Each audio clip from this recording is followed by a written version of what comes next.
Hello everyone. I hope आप सब लोग अच्छे होंगे। आज के वीडियो में हम मैथ्स की स्ट्रेटजी डिस्कस करेंगे। सबसे पहले तो मैं आप लोग को ये कहना चाहूँगी कि आपने जो अपने माइंड में मैथ्स का डर बैठा के रखे हैं, सबसे पहले आप उसको वहाँ से निकाल दो। आप मैथ्स की बुक उठाते साथ मैथ्स का डर अपने मन में मत लाया करो।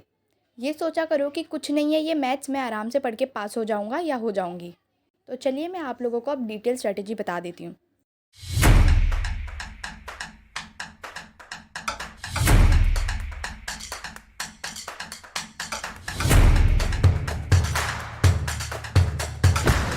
आप लोगों को ये तो पता ही होगा कि स्टैटिस्टिक्स का वेटेज 60% है और मैथ्स का सिर्फ 40% का वेटेज है। इसका मतलब पेपर में स्टैटिस्टिक्स के 30 क्वेश्चन आएंगे और मैथ्स के सिर्फ 20 क्वेश्चन ही आने वाले हैं। As compare to maths stats easy है। तो आप लोग पहले स्टैटिस्टिक के सारे चैप्टर अच्छे से कर लो। सबसे पहले आप स्टैटिस्टिकल रिप्रेजेंटेशन ऑफ डेटा ये वाला चैप्टर कर लो। 5% वेटेज है इसका, काफ़ी ईजी चैप्टर है और थियोरी क्वेश्चन ही आते हैं ये चैप्टर से। इसके बाद आप index numbers and time series ये वाला चैप्टर कर लो। ये भी इजी चैप्टर है, इसका 10% का वेटेज है।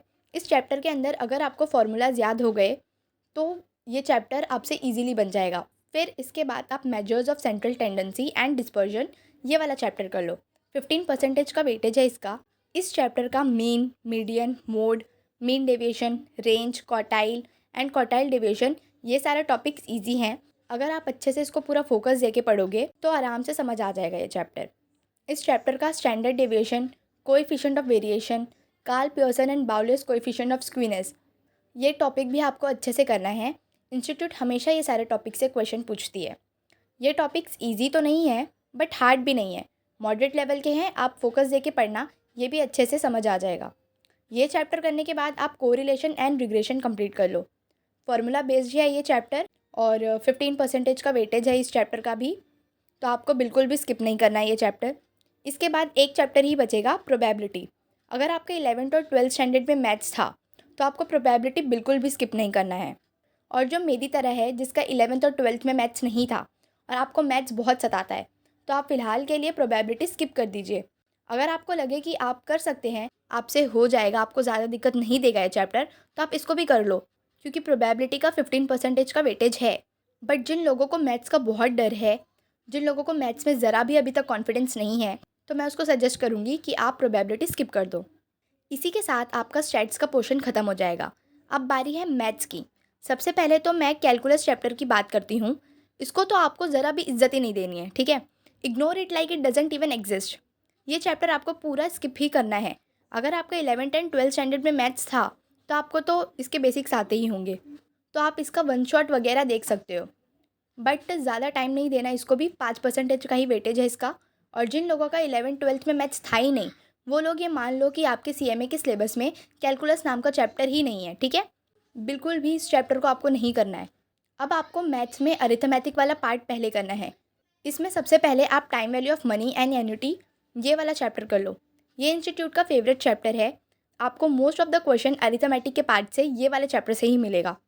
फिर आपको टाइम एंड डिस्टेंस ये वाला चैप्टर करना है एंड देन उसके बाद रेशियो, वेरिएशंस एंड प्रपोर्शन ये वाला चैप्टर करना है। और उसके बाद आपको एरिथमेटिक एंड ज्योमेट्रिक प्रोग्रेशन, जो कि हम उसको एपीजीपी भी बोलते हैं, वो वाला चैप्टर आपको कंप्लीट करना है। मैथ्स में सबसे ज़्यादा इजी चैप्टर ये एरिथमेटिक वाले पार्ट से ही है, तो आपको ये सारे चैप्टर्स अच्छे से करना है। फिर आपको अलजेब्रा वाला पार्ट उठाना है। इसमें सबसे पहले आप क्वाड्रेटिक इक्वेशन कर लो, फिर उसके बाद आप इंडाइसेस एंड लॉग कर लो। अगर आपको इंडाइसेस में या लॉग में प्रॉब्लम आती है तो आप लोग वो वाला पार्ट स्किप कर सकते हैं। मैंने भी लॉग वाला पार्ट जो है वो स्किप कर दिया था और इंडाइसेस भी मेरे से वैसे कुछ खास बना नहीं था, तो मैं आपसे यही सजेस्ट करूँगी कि आप भी, अगर आपको ज़्यादा प्रॉब्लम आ रही है तो आप भी स्किप कर दो। फिर आप परम्यूटेशंस एंड कॉम्बिनेशन कर लेना, ये चैप्टर छोड़ना मत। फॉर्मूला अच्छे से याद कर लो, एग्ज़ाम में ईजी ही क्वेश्चन आते हैं इस चैप्टर से। फिर आप सेट्स वाला चैप्टर जो है वो कर लेना। इसी के साथ आपका सारा मैथ्स का पोर्शन भी ख़त्म हो जाएगा। अगर आपको मैथ्स में किसी भी एक टॉपिक में बहुत ज़्यादा प्रॉब्लम आती है तो आप उसको स्किप करो और वो सारे टॉपिक ज़्यादा अच्छे से करो जो आपसे बन रहे हैं। बट हाँ, अगर कोई टॉपिक एक बार में ही आपको समझ ना आए तो उसको वैसे ही स्किप मत कर देना। आप उसको सेकेंड ट्राई दो, थर्ड ट्राई दो, तब तक तो आपसे वो बन ही जाएगा। अगर फिर भी वो नहीं बन रहा है तो आप उसको स्किप करके आगे बढ़ो। आपका मैथ्स को सही अप्रोच से पढ़ना बहुत इंपॉर्टेंट है। अब बात ये आती है कि आखिर ये सही अप्रोच है क्या, तो मैं बताती हूँ। आप मैथ्स तो सेल्फ स्टडी करेंगे नहीं, तो वो लेक्चर ख़त्म होने के बाद उस लेक्चर में जितने भी क्वेश्चंस आपके टीचर ने सॉल्व कराए हैं उसे आप खुद से भी एक बार सॉल्व करो बिना देखे। फिर जब पूरा चैप्टर ख़त्म हो जाए तो उस चैप्टर के जितने भी मॉड्यूल में एमसीक्यूज़ दिए गए हैं वो सारे क्वेश्चंस आप सॉल्व करो, देखो आपसे वो बन रहे हैं कि नहीं। और अगर कोई क्वेश्चन आपको दिक्कत दे रहा है, लाइक फर्स्ट ट्राई में तो वो सॉल्व नहीं हुआ, लेकिन सेकेंड या थर्ड ट्राई में आपने उसको किया और वो सॉल्व हो गया, तो उसको आप स्टार मार्क कर लो और वो क्वेश्चन आपको सेकेंड रिविजन में फिर से सॉल्व करना है। आप जब अपना सिलेबस कवर कर रहे होगे तो आप ऐसे ही सारे चैप्टर्स के साथ करोगे, पूरी क्लास अच्छे से करोगे, फुल फोकस के साथ। फिर पूरा चैप्टर ख़त्म होने के बाद आप अपने से मॉड्यूल के क्वेश्चन सॉल्व करोगे।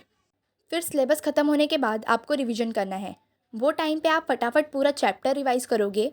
फिर मॉड्यूल के क्वेश्चन जो आपने स्टार मार्क किए थे वो वापस सॉल्व करोगे और एमक्यूपी, पीवाईक्यूज़ और बिट्स क्वेश्चन भी सॉल्व करोगे।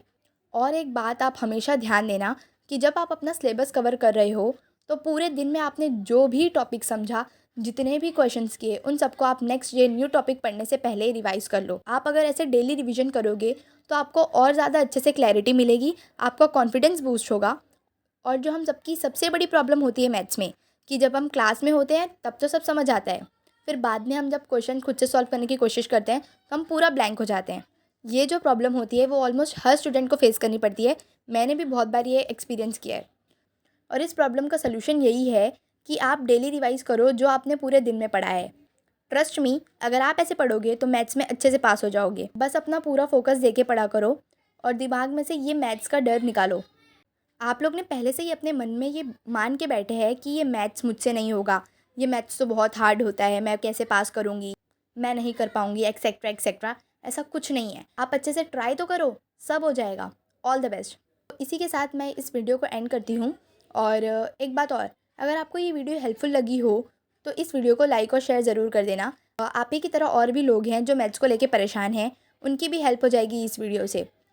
आगे मैं और भी बहुत सारी हेल्पफुल वीडियोस लाने वाली हूँ, तो आप लोग चैनल को सब्सक्राइब करके मेरे से कनेक्टेड रहो। अगर आपको और भी कोई प्रॉब्लम आ रही है तो आप कमेंट्स में बता दो, मैं उसको सॉल्व कर दूँगी। Thank you, bye bye.